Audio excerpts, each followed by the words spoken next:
मंडळी, कसे आहात? मस्त ना? मी आहे सौ तृप्ती सगुन माणगावकर। आज तुम्हाला दाखवणार आहे मटकीची सुकी भाजी, जी गावी जशी केली जाते ती दाखवणार आहे, मालवणी पद्धतीतली। तर त्याच्यासाठी काय काय साहित्य लागतंय ते आपण आता बघूया। ही आहे मटकी, ही मी रात्री भिजत घातली होती। मालवणी मसाला, राई, जीरं, फोडणीला तेल, लसूण, कांदा,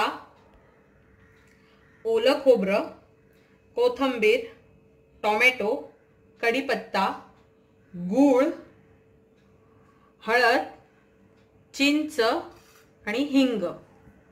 तर आता आपण करूया मटकीची सुकी भाजी।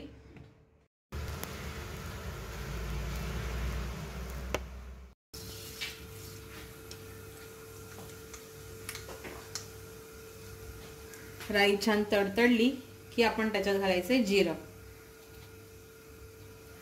राईला छान तडतडायला द्यायचं। राई तडतडलीच की भाजीला टेस्ट किंवा कोणताही पदार्थ केला त्याला टेस्ट छान असते। हे बघा, राई तडतडायला लागली।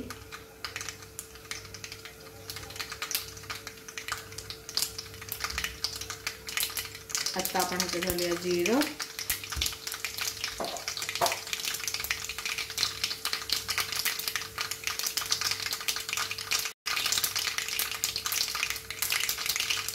जिरं पण आपलं छान तडतडलं।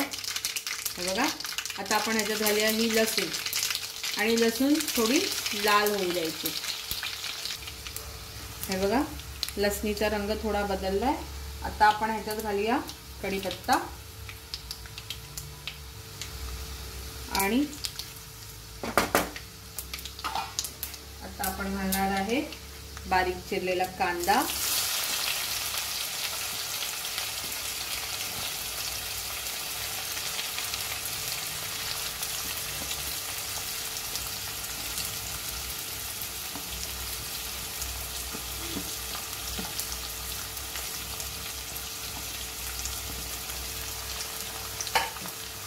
आणि हा कांदा आपण छान ह्याच्यामध्ये परतून घ्यायचा आहे। थोडासा गुलाबी रंग आला पाहिजे इतपत परतून घ्यायचं आहे।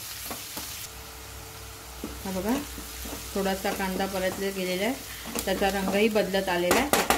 आता आपण ह्याच्यात घालणार आहोत फोडणीला थोडी कोथिंबीर, आणि हा बारीक चिरलेला टोमॅटो।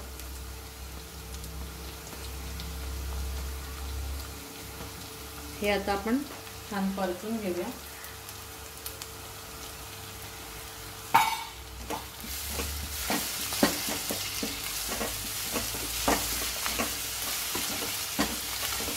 आणि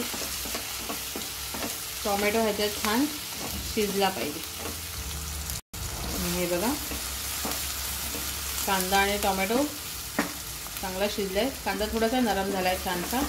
आता आपण घालायचं ह्याच्यामध्ये हिंग आणि हळद, आणि हे छान थोडंसं परतून घ्यायचं। आणि त्यानंतर आपण घालणार आहोत मालवणी मसाला,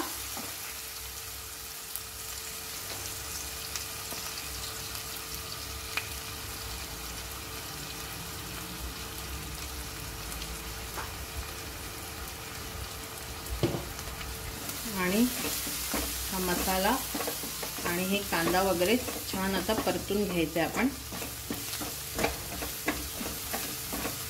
मसाला थोडा तेलात परतला ना की छान खमंग सुटते, त्याचा सुगंधही छान येतो आणि भाजी छान होते। बघा, मसालाही छान परतून झालाय आपला। आता आपण ह्याच्यात घालणार आहोत ही मटकी,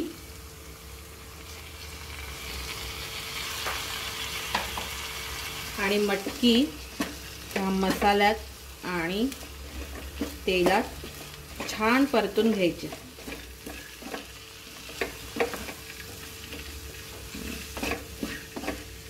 मटकी अशी छान परतून घ्यायची। बघा, ही मटकी अशी छान आपण ह्याच्यात परतून घेतल्यानंतर आपण ह्याच्यामध्ये घालणार आहोत पाणी, आधी पाणी घालून घ्यायचं आणि मग मीठ घालायचं. आता मी ह्याच्यामध्ये 1 ग्लास पाणी घातलंय. आपल्याला सुकी बनवायची आहे त्याच्यामुळे जास्त पाण्याची गरज नाही आहे ह्याच्यामध्ये. आणि असंही वाफेवर ठेवल्यानंतर त्याला अजून पाणी सुटणार आहे. आता आपण ह्याच्यात घालणार आहोत चवीनुसार मीठ. ह्याच्यात घालतोय चवीनुसार मीठ आणि चिंच अशी थोडी मोडून घालायची. आणि त्याला एक उकळी आली म्हणजे एक वाफ छान आली की मग आपण ह्याच्यात गूळ घालूया. तर चला आता मी झाकण मारून ठेवते ह्याला. हे बघा ह्याला एक छान वाफ आली.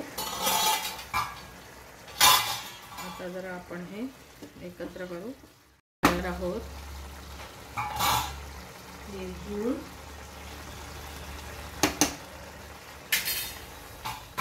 आणि हे बघा गूळ घालून एकत्र केलं. आता आपण ह्याला परत वाफवायला ठेवूया. आपली मटकी छान पूर्ण शिजली की मग दाखवते मी. अजून 3 मिनिटं तरी आपण ह्याला एक वाफ देऊया छानशी. 3 मिनिटांनंतर बघू. बघा 3 मिनिटं झाली आपली आणि ह्याला छान वाफ आली आणि मटकी आपली छान शिजली आहे. हे बघा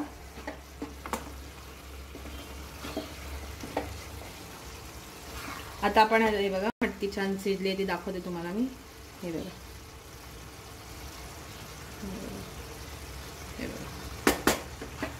आता आपण ह्याच्यात ओलं खोबरं घालणार आहोत आणि कोथिंबीर. आणि त्याच्यानंतर एक वाफ काढायची की आपली मटकीची सुकी भाजी रेडी. बघा मी इथे ओलं खोबरं आणि कोथिंबीर हे दोन्ही घातलं.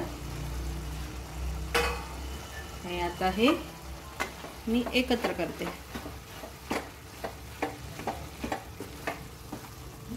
हे बघा आणि मग आपण त्याला एक वाफ आणायला देऊ.